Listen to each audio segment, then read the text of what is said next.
il y a une offre et il y a une demande.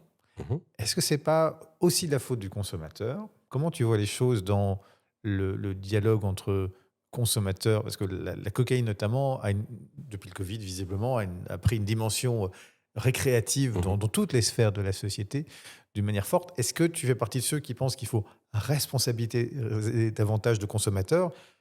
À la Chambre, là, vient de passer une loi qui augmente les peines pour la possession Mmh. de cocaïne ou de cannabis. Est-ce que tu considères que c'est plutôt, un peu mon approche, une question notamment de santé publique Mmh. et que, comme défi le rose d'ailleurs, on devrait envisager une dépénalisation partielle, par exemple celle du cannabis, ne serait-ce que pour libérer des moyens?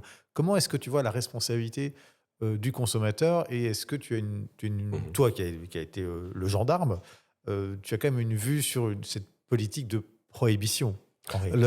Il y a consommateur et consommateur avant toute chose, hein. Donc, il ne faut pas confondre la personne qui est en addiction parce qu'il connaît des drames sociaux, des drames personnels, par rapport à notamment à toute une frange de population qui nous ont rejoints ici, qui sont les sans-papiers, qui sont les immigrés sans-papiers, et qui Qui sont, tombent dans les qui sont, raids qui sont consommateurs et et dealers qui sont souvent. consommateurs et dealers. C'est une épouvantable catastrophe.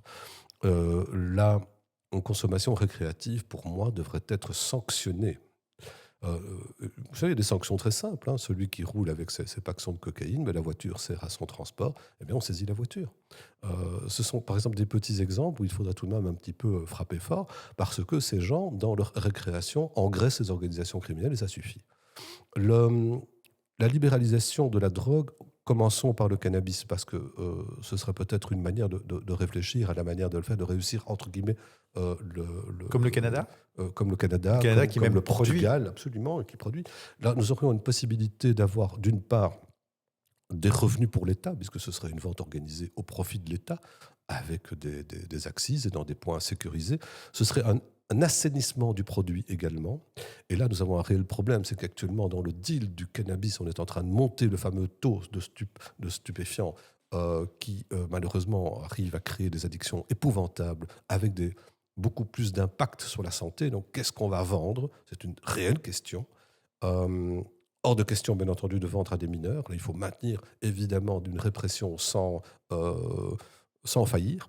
Et en même temps, se dire que en ayant le contrôle de la qualité du produit, les revenus, les recettes engendrées par cette vente, et aussi pouvoir aider socialement ceux qui en ont besoin, psychologiquement et médicalement, on aurait réussi quelque chose. L'État cherche des recettes. Ben voilà, bon sang de bon sang, pourquoi laisser ces recettes dans la poche des truands alors qu'on pourrait tout simplement les mettre dans la poche de l'État? On risque de nous dire qu'il y aura toujours un marché noir, comme pour les cigarettes, avec peut-être Oui, mais des quel est le substances pourcentage? frelates. Sans doute plus faible. Non, Beaucoup plus moi, je suis faible. d'accord avec toi. Je pense aussi que ça assécherait, ça couperait l'herbe sous le pied, Oui, sans c'est le mauvais cas de le jeu de dire.